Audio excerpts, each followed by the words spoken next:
Varicose వ్యాధితో బాధపడుతున్నారంట. తక్కువ ఖర్చుతో ట్రీట్మెంట్ కావాలి అనుకుంటే ఎవిస్ హాస్పిటల్ని సంప్రదించండి. నమస్తే అమ్మా. నమస్తే అమ్మా జయలక్ష్మి. అమ్మా, మనము మొక్కుల కింద అమ్మవార్లకు కానీ స్వామివారికి కానీ ఎవరికైనా వస్త్రాలు సమర్పిస్తూ ఉంటాం. అవును. అలా సమర్పించేసిన తర్వాత కొన్ని సందర్భాల్లో ఆ ప్రతిమలకి కట్టి అవి మళ్ళీ మనకి ఇస్తూ ఉంటారు. వాటిని మనం వాడుకోవచ్చా? మనం సమర్పించకపోయినా కూడా మనకి ఇవ్వచ్చు వాళ్ళు అక్కడ పెట్టి అమ్మవారి కాళ్ళ ముందు పెట్టి మనకి ఇస్తారంటారా? వేరే ఇంకేదో కారణంగా మనకి వాళ్ళు అమ్మవారికి కట్టించారో అయ్యవారికి కట్టించిన వస్త్రమో మనకి ఇస్తారు. అంత దాకెందుకమ్మా, వేలంలో కూడా కొనుక్కుంటాం కదా. రకరకాల సందర్భాలు చెప్తున్నా. ఓకే. ఈ వేలంలో కొనేటటువంటివి ఏవి కూడా అమ్మవారికి కట్టి ఉండవమ్మా, ఊరికే అక్కడ పెట్టిస్తారంతే. అమ్మవారికి కట్టినవి చాలా అపురూపంగా దొరుకుతాయి వేలంలో. మామూలుగా అక్కడ మడతలే ఉంటాయి. మీరు వేలంలో కొనుక్కునేవన్నీ అమ్మవారి చేతిలో పెడతారు, ఇచ్చేస్తారు. రోజుకు 10 మందో 15 మందో ఇస్తూనే ఉంటారు కదా ఇట్లాంటివన్నీ. ఈ వీటికి అమ్మవారికి కట్టేసి ఆ కట్టిన కుట్లు మడతలు కూడా ఉంటాయి. ఒక్కోసారి ఆ అమ్మవారికి రాసిన పరిమళాలు కూడా ఉంటాయి ఆ వస్త్రాలకి. అట్లాంటి వాటికి కొంచెం తేడా ఉంది. ఏదైనా వాటిని ఏమంటారంటే నిర్మాల్యము, శేషవస్త్రము అంటారు. మామూలుగా అయితే పూలు వాటన్నిటిని నిర్మాల్యాలు అంటాం, అవి నెత్తిని పెట్టుకుంటాం. అది వీటిని శేషవస్త్రం అంటారు. అంటే అమ్మవారికి ప్రసాదంగా మనకి ఇచ్చింది, అయ్యవారిదైనా సరే ఇచ్చింది అని. మరి ఎందుకు ఇచ్చారమ్మా వాటిని? మనకి పారేయమని ఇచ్చారా? కట్టుకోమనే కదా ఇచ్చారు. పువ్వులు ఇస్తే ఏం చేస్తున్నాం? పెట్టుకుంటాం. చీరిస్తే కట్టుకుంటాం. సింపుల్. పువ్వులు ఇస్తే పెట్టుకున్నాం. అమ్మవారికి వేసినటువంటి అయ్యవారికో వేసిన దండలు మనకి వచ్చినటువంటి వాళ్ళ కొంతమందికి ముఖ్య అతిథులకి మెడలో దండలు వేస్తారు. వేస్తున్నారా లేదా? అలాగే పువ్వులు ఇస్తే మనం తల్లో పెట్టుకుంటున్నామా లేదా? పువ్వులు ఇస్తే పెట్టుకున్నప్పుడు చీరిస్తే ఏం చేయాలి? కట్టుకోవాలి. కాకపోతే కొన్ని నియమాలు ఉన్నాయి. అదే చెప్పేది. ఇప్పుడు ఆ పువ్వులు ఇచ్చి తల్లో పెట్టుకున్నాక దాన్ని కింద పారేసి తొక్కం కదా. మనం అసలే మామూలుగా పువ్వులు అవి తొక్కం.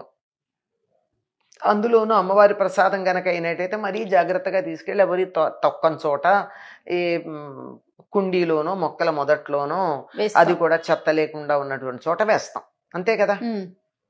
చీర కూడా ఇచ్చినప్పుడు కట్టుకోవాలి, కానీ కట్టుకున్న దాంతో చెడ్డ పనులు చేయకూడదు.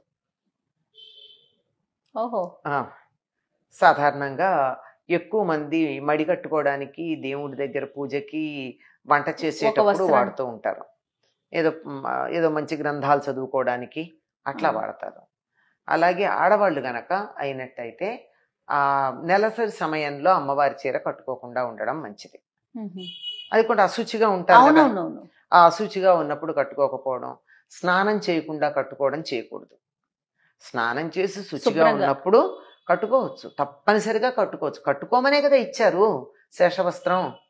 ఉదాహరణ చెప్పాక పూలిస్తే పెట్టుకున్నట్టే, బొట్టిస్తే పెట్టుకున్నట్టే, చీరిస్తే కట్టుకోండి. కానీ ఆ కట్టుకున్నప్పుడు కొంచెం జాగ్రత్తగా ఉండాలి. చిన్నవాళ్ళు గనక అయినట్టయితే రాత్రిళ్ళు కట్టుకోకుండా ఉండడం మంచిది. అర్థమైంది అనుకుంటా. మంచిది, అంతే. అంతకన్నా ఇంకేం లేదు. అది ఆ ఒక్కటి పాటించి ఆ నెలసరి సమయంలో కట్టుకోకుండా ఉంటే అమ్మవారి చీరలు శుచిగా కట్టుకోవచ్చు. ప్రసాదం కదమ్మా, అమ్మవారి ప్రసాదం ఇస్తే నోట్లో వేసుకుని తింటున్నామా లేదా? అట్లాగే దీన్ని కూడా కట్టుకోవాలి. అసలు ఇంకోటి, ఎంత మనకి నచ్చని రంగు, ఖరీదు లేనిది, చవకబారిది ఇచ్చిన అమ్మవారి ప్రసాదం గనక తప్పనిసరిగా కట్టుకుని తీరాలి, మానకూడదు. తప్పనిసరిగా కట్టుకోవాలి. లేకపోతే అమ్మవారి ప్రసాదాన్ని మనం తిరస్కరించినట్టు. కట్టుకోవాలి. తర్వాత నిమ్మకాయలు కానీ దండ కానీ మనం దేవాలయాల నుంచి తెచ్చుకుంటూ ఉంటాం. ఈ నిమ్మకాయలు మళ్ళీ తీసుకెళ్లి పూజా మందిరంలో పెట్టుకోవచ్చమ్మా? వాటిని ఎలా వాడుకోవాలి?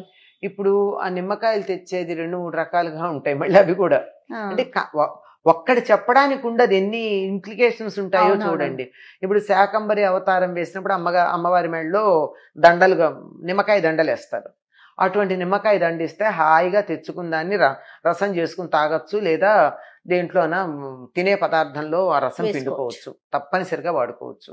అట్లా కాకుండా మనకేదో కావాలి అని మనం నిమ్మకాయలు ఇస్తే తీసుకుని వెళ్ళి వాళ్ళు దేవుడి దగ్గర పెట్టి మంత్రించి ఇచ్చారనుకోండి, అది దేవుడి దగ్గర పెట్టుకోవాలి. అట్లా కాకుండా ప్రసాదంగా ఇచ్చింది మనం తీసుకుని వాడచ్చు. కొబ్బరికాయ ఇస్తే మన కొబ్బరికాయ ముక్క తెచ్చుకుని తినటల్లా, అట్లాగే నిమ్మకాయ ఇస్తే కూడా దాన్ని వాడుకోవచ్చు ప్రసాదంగా ఇస్తే.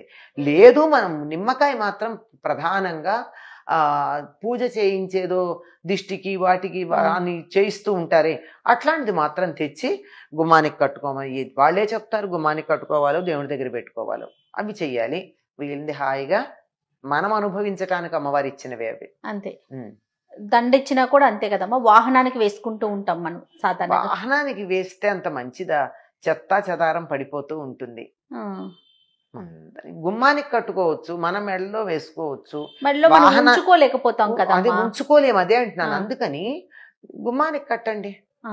గుమ్మం కూడా మహాలక్ష్మితో సమానమే కదా, కట్టండి. బండి మీద కూడా చాలా మంది కార్లకు కూడా వేస్తుంటారు.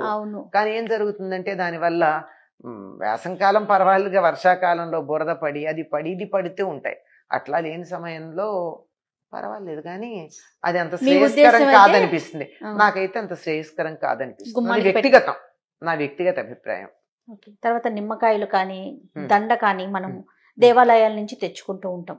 ఈ నిమ్మకాయలు మళ్ళీ తీసుకెళ్లి పూజా మందిరంలో పెట్టుకోవచ్చమ్మా? వాటిని ఎలా వాడుకోవాలి? ఇప్పుడు ఆ నిమ్మకాయలు తెచ్చేది 2-3 రకాలుగా ఉంటాయి. మళ్ళీ అవి కూడా అంటే ఒక్కటి చెప్పడానికి ఉండదు, ఎన్ని ఇంప్లికేషన్స్ ఉంటాయో చూడండి. ఇప్పుడు శాకంబరి అవతారం వేసినప్పుడు అమ్మవారి మెడలో దండలుగా నిమ్మకాయ దండలు వేస్తారు. అటువంటి నిమ్మకాయ దండిస్తే హాయిగా తెచ్చుకున్న దాన్ని రసం చేసుకుని తాగొచ్చు, లేదా దేంట్లోన తినే పదార్థంలో ఆ రసం పిండుకోవచ్చు, తప్పనిసరిగా వాడుకోవచ్చు. అట్లా కాకుండా మనకేదో కావాలి అని మనం నిమ్మకాయలు ఇస్తే తీసుకుని వెళ్ళి వాళ్ళు దేవుడి దగ్గర పెట్టి మంత్రించి ఇచ్చారనుకోండి, అది దేవుడి దగ్గర పెట్టుకోవాలి. అట్లా కాకుండా ప్రసాదంగా ఇచ్చింది మనం తీసుకుని వాడచ్చు. కొబ్బరికాయ ఇస్తే మన కొబ్బరికాయ ముక్క తెచ్చుకుని తినటల్లా, అట్లాగే నిమ్మకాయ ఇస్తే కూడా దాన్ని వాడుకోవచ్చు ప్రసాదంగా ఇస్తే. లేదు మనం నిమ్మకాయ మాత్రం ప్రధానంగా పూజ చేయించేదో దిష్టికి వాటికి అని చేయిస్తూ ఉంటారే, అట్లాంటిది మాత్రం తెచ్చి గుమ్మానికి కట్టుకోమని వాళ్ళే చెప్తారు. గుమ్మానికి కట్టుకోవాలో దేవుడి దగ్గర పెట్టుకోవాలో అవి చెయ్యాలి. వీళ్ళది హాయిగా మనం అనుభవించడానికి అమ్మవారు ఇచ్చినవే అవి. అంతే. దండ ఇచ్చినా కూడా అంతే కదమ్మా, వాహనానికి వేసుకుంటూ ఉంటాం మనం సాధారణ. వాహనానికి వేస్తే అంత మంచిదా? చెత్తా చెదారం పడిపోతూ ఉంటుంది. గుమ్మానికి కట్టుకోవచ్చు, మన మెడలో వేసుకోవచ్చు, ఉంచుకోలేకపోతాం కదా, అది ఉంచుకోలేము. అదే అంటున్నాను. అందుకని గుమ్మానికి కట్టండి. గుమ్మం కూడా మహాలక్ష్మితో సమానమే కదా, కట్టండి. బండి మీద కూడా చాలా మంది కార్లకు కూడా వేస్తుంటారు. కానీ ఏం జరుగుతుందంటే దానివల్ల వేసంకాలం పర్వాలేదుగా, వర్షాకాలంలో బురద పడి అది ఇది పడుతూ ఉంటాయి. అట్లా లేని సమయంలో పర్వాలేదు, కానీ అది అంత శ్రేయస్కరం కాదనిపిస్తుంది. నాకైతే అంత శ్రేయస్కరం కాదనిపిస్తుంది. నా వ్యక్తిగత అభిప్రాయం. గుమ్మానికి పెట్టమంటారు. తప్పకుండా అమ్మా. నమస్తే.